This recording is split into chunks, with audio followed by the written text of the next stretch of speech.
Hello, this is Blue Centaurian. Welcome to the channel. I'm sorry, it's like 12 o'clock in the morning. I have been spending the entire day trying to figure out how to fire this up. The last video that I made was too long. The one after that, uh, I recorded it and realized that it wasn't even recording. So here we are. Let's get into it. I've got this stop recording on blue. So what I would like to say is that I apologize. It's early in the morning. I've had the day from hell. So please forgive me. I understand that I sound like Bigfoot in a cave, breathing heavy, and saying, every 15 minutes. So please bear with me. I'm trying my best. This is my first YouTube video. I have 2 brain cells left that I haven't fried out yet, that I'm going to slap together and rub them and try to make some type of caveman fire and get it going. So my God, I feel like I made this video 10 times today, even more. What was it that I wanted to talk about? Oh yeah, that's right, I'm making a YouTube video. Xbox. We just had Summer Games Fest of 2026. I didn't even bother to watch PlayStation 1. What is there to get excited about? My PS5 plays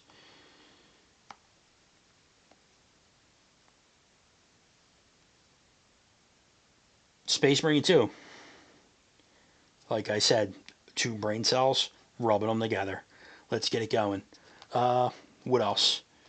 Yeah, Xbox. Mine's collecting dust. I don't know about you, but when they announced that Xbox Game Pass is going to cost me $30, right away I canceled that. Like, who's doing that? I'm sure some of you guys did the same thing. 90% of their games are shovelware, and they just look disinteresting to me. I'm really bringing this up because I wanted to ask you a question. That is, where do you see Xbox as a company in the next 30 years? If I were to answer that question, well, I'd pick the obvious one. Now, I know it's been 30 years since this has happened, but I see it kind of go in the way of Sega, where they just, you know, stop making consoles and just go straight into Xbox Game Pass, or just consolidating all their studios into an Xbox studio and just working on their first party games. Now, that's me saying that if Asha Schwarma, now I know I probably butchered her name, I apologize for that, bear with me. Remember, 2 brain cells, they're running like a hamster in a wheel. If she is unsuccessful with putting Xbox back on the map where it was before.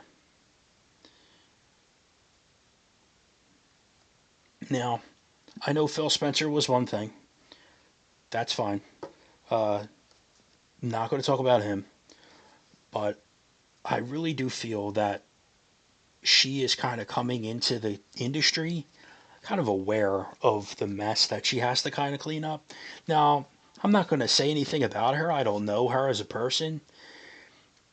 But I do think genuinely, well, hopefully, that she has good intentions for the company and that she's going to try to maybe, I don't know, bring back the console wars and trying to salvage what's left of Xbox.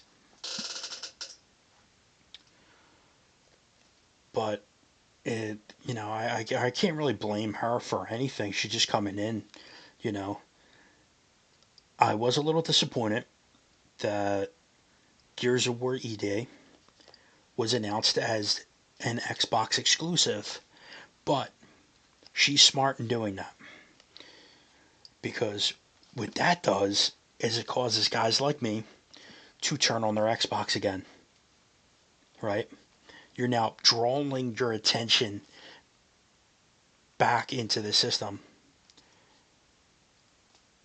And, I would have liked to play the game on my PS5, as I plan to do with Halo. Granted that there isn't any of this, oh, everybody online has to have a PSN network login. I I really hate their security system. I understand why they have it. I get it. But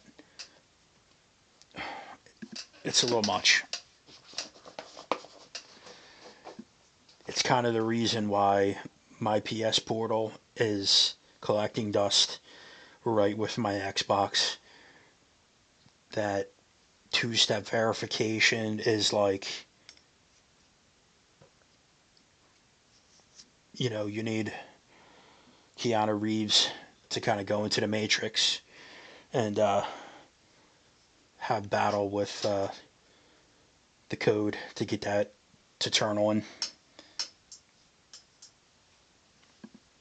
But like I was saying, I think that's a good move on her part. I mean, I was obviously upset about it, but I was like, I see what she's doing here.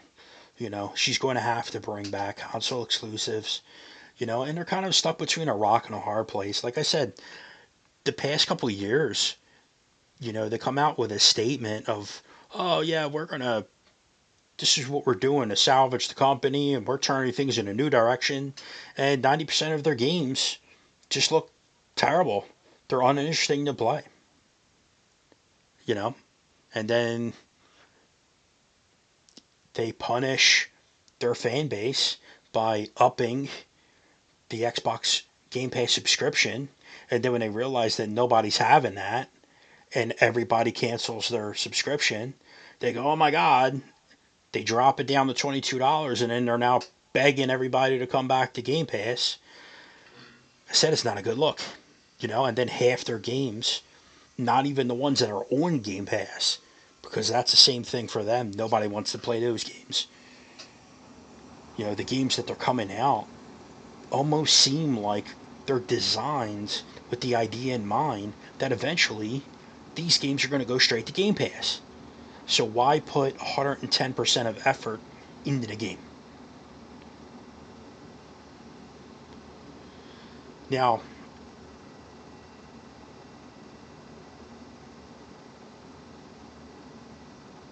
in regards of, the LGBTQ uh, community, I don't want to go all into it. We've all gone into it. We've all looked into it. We get it. Personally, I don't have a problem if that community wants to create games for people in that community. Fine. But when the entire company is shifting to implement that into all of their games, sorry, but I'm not really interested in playing those games. And I think that kind of was the reason they kind of took the hit that they got.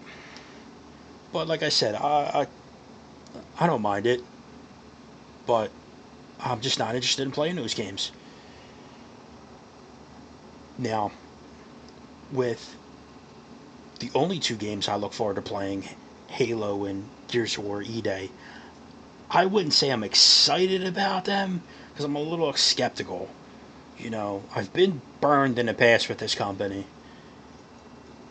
You know, I'm more at that stage where I'm like, well, I'm just hoping that when I play these games, that I'm not disappointed. You know, and I'm already seeing it with Gears of War E-Day. Yeah, sure, it's an Xbox exclusive. I think that's great. That's a good move. You know, that'll definitely influence me to go and buy that Xbox Asus portable gaming uh, machine thing that uh, they've got out now. Because I'm a portable gaming guy. I love my Nintendo Switch too.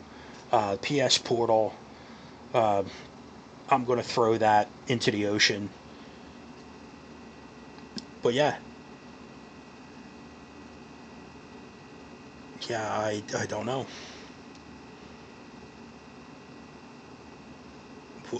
I know it's like a secondhand thing, but kind of what bothered me and it kind of alerted me to this stuff is look at the character model of Marcus Phoenix. Come on now. I get it. Alright, maybe the game is a prequel and he hasn't bulked up like he does when he's fighting the Horde. I get it. Okay, fine. If that's the excuse they want to make. But here's my thing. They released a photo of him in his cog armor, and his cog armor is fit to scale with his body. Oh, well, Blue Centaurian, they're just trying to make it more realistic. Come on now. They have chainsaws integrated into their rifles. There are alien demons coming out of the ground in that game. They have a giant laser from a satellite that comes down that you could use. Like, it just, I don't know, it's just not looking good. But, yeah, it's going to be interesting. It's going to be interesting. But I think if things don't turn out well, I think that's where the company's going to end up going. I think Xbox Game Pass really does have potential. It really does, but it also looks as if like they're just copying, pasting, like they're just like copying off of the test of Steam, and they're like, let's do what they're doing. And I don't know. Yeah, but like I said, let me know what you guys think in the comments. And like I said, I think I've burnt out those two brain cells. But thanks. Have a good one.